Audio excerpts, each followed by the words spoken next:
Alright, what is up, guys? It's your boy Kieran Rodriguez, killing it like always. And let's talk about what we were talking about last time. We were talking about Bari and Wiggins together.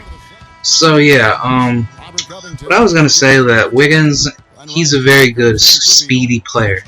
I like speed, and I like seeing people blast out on the court. But with Bari's actually a very good big man. So I think he'd be good for the 4 position, or maybe the 3 as well. But I don't really understand why they even made him a shooter. Like when he got signed with the Bucks, which is actually kind of weird. But like Bari could still play. Like, don't get me wrong. Like, I wish that Bari he could have had like a better rest of season. But I think he's gonna stay with Milwaukee because Milwaukee's gonna try to use him up as much as possible. Usually that's what happens with most rookies in the NBA. That they have to stay, and they have to stay with that team for their first 4 years, and then they can start thinking about trading, or maybe they can start trading right now. I don't know. It's gonna really be a tough matchup, but tough thing to do. But I think it's worth the wait, or probably even have Jabari Parker try to think about going into I was going to say free agency, but that ain't going to work either because, he's not really that, like, I don't think he's signed into a free agency. I don't know. But I got to look at his contract today just to see what his NBA contract says. It's actually kind of weird because the NBA should definitely trade him because, like, come on, let's be honest. Like, the Bucks, who in the name of God is gonna think that the Bucks are making it to a title? They're not gonna make it to any title. Freaking OJ Mayo needs to get traded, and freaking, like, I already know Brandon Knight. I think he's out. I think he got traded to the. I don't know. I know Michael Carter Williams went to the Bucks, but how's that really gonna change the team? But you have a Duke player and you have a Syracuse player. So, that's actually a really good mixture together. But I'm just very surprised that MCW going to the freaking Bucks. Like, come on. Like, why not bring him to the Heat? Like, why not bring him to a contender team? Like, he's kind of worked hard enough now that you think about it. Like, Michael Carter Williams, with all due respect, like, I freaking respect you, bro, but you would be a bigger force. You would be known more on a high caliber team like the Heat, because the Heat needs point guards these days. Like, yeah, Chalmers, he's a good player, but he's not doing anything that's making everybody be like, oh yeah, he's so good. Like, Chalmers is gonna be up for the MVP talk. No, that's not happening. Like, with all due respect, I think that would be a perfect fit for him. But still, we gotta talk about Shabazz. We gotta talk about D Wade. We gotta talk about everybody. But if I were to really say it, like, you guys need somebody tall. Like, you just can't be relying on the short people all the time. And pretty much average height for the Heat is like from 6'1" to like 6'11", 6'9", or even 6'10". But Chris Bosh is like, pretty much like out for the rest of the season because of his blood clot, and I hope he does not have any problems with that because I do care about Chris Bosh. But I'm just wanting to talk about this because I feel like MCW would really be good for a team like the Heat, or even a team like me. Like, come to Chicago, man. Like, we would use you very, very well. Like, you would fit in pretty good with the team. Like, I just don't feel like that the NBA wants to give us good players because I guess maybe our level of trying to demand players isn't as high as it really seems it is. So maybe we don't really care what type of players we get. Like, think about it like this: if I went to a college like Northwestern, or no, even perfect example, if I went to a college like Southern University, and we're just that average type of team that's not going to be a Cinderella for the NCAA tournament, we're just going to pick up anybody. And I feel like, teams, in the NBA don't think that, or possibly even like the freaking NBA organization doesn't think that Chicago is that good of a pickup for recruits. So they're just gonna have us keep it to a minimum, to a bare minimum, for fewer recruited rookies to be on the team. And you know what? I do like that because we're slowly progressing our players to become high veteran star shooting guards, stars. And maybe that's why teams like the Bucks or 76ers and all those crappy teams like the Kings need players like that, because those are the teams that are struggling.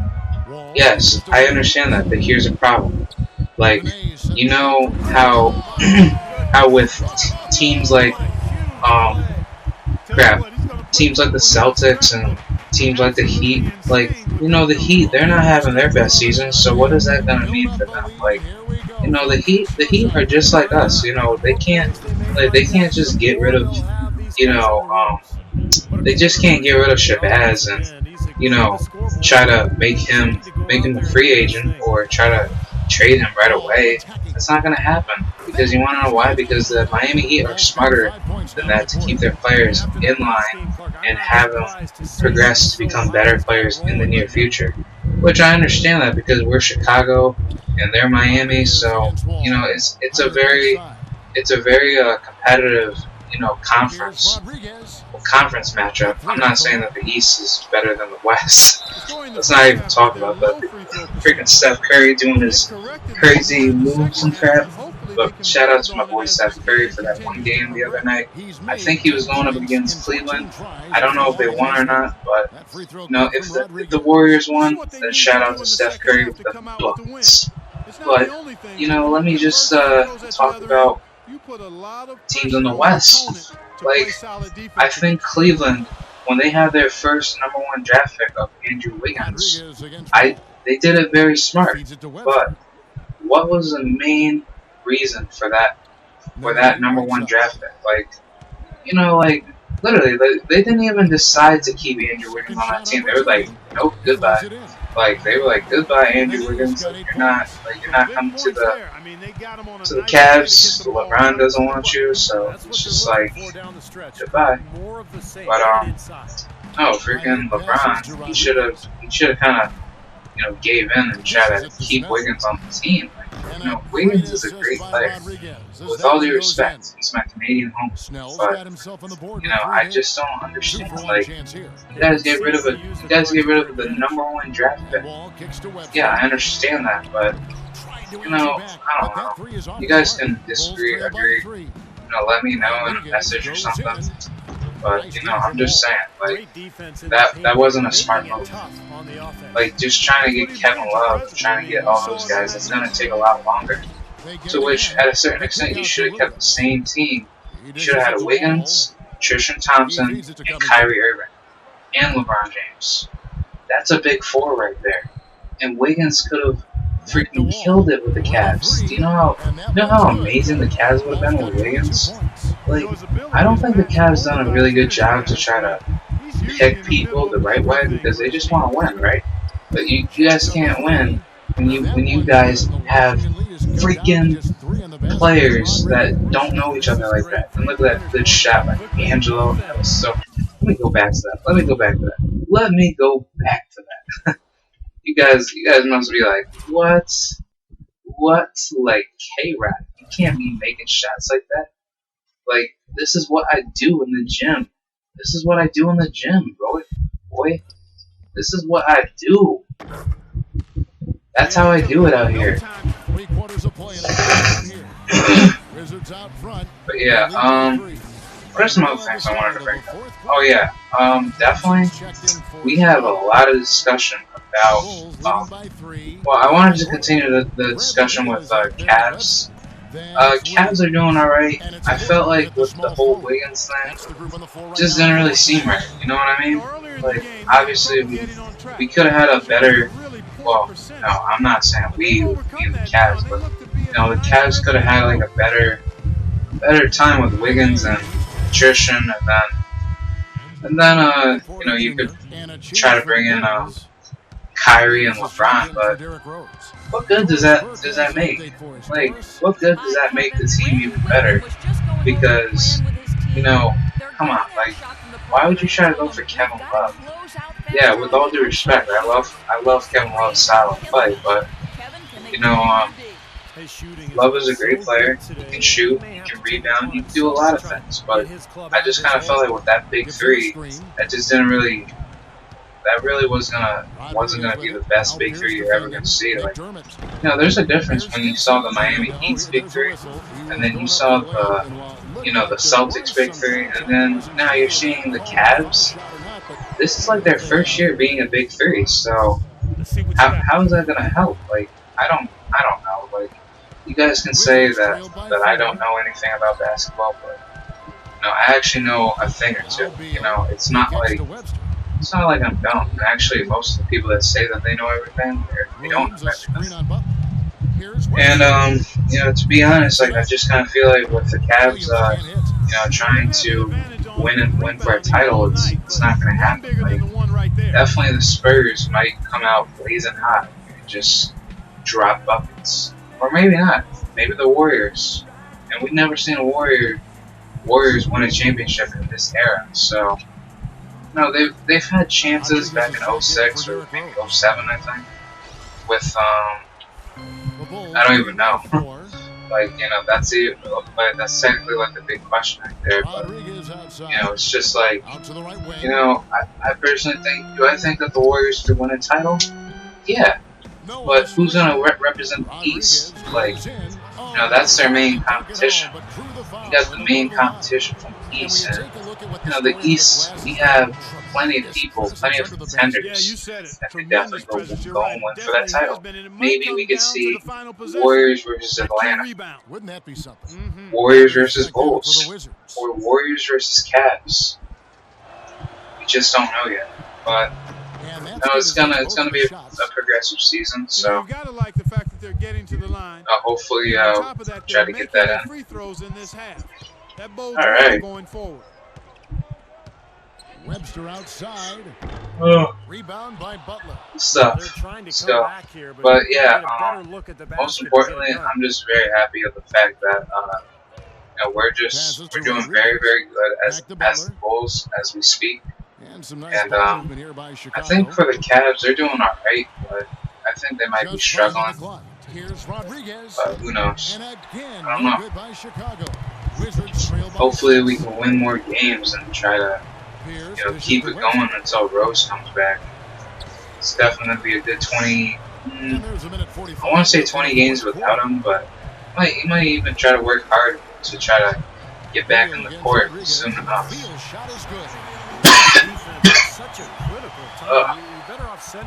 Hey. Oh, man. Here we go.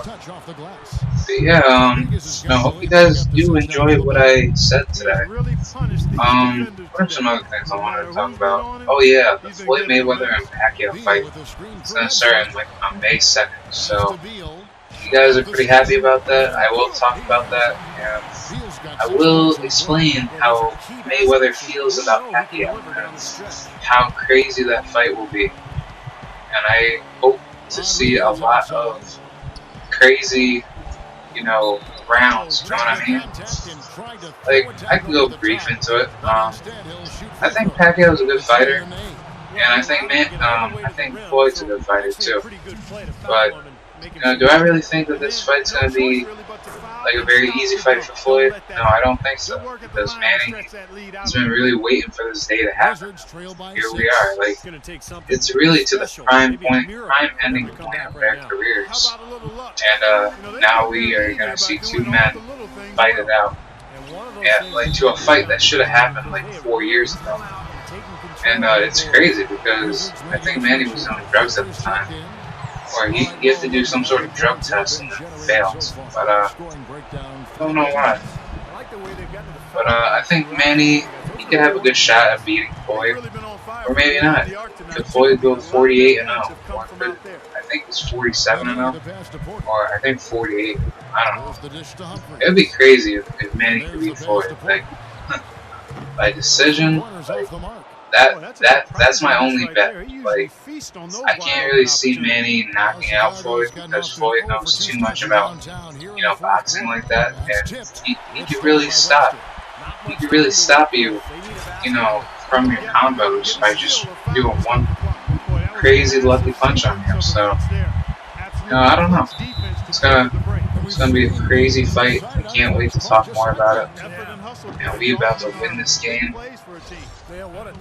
See, it's all about just taking your time and just having the patience. And I just had the patience to win. Nice. Plus, I dropped 35 points on John Wall.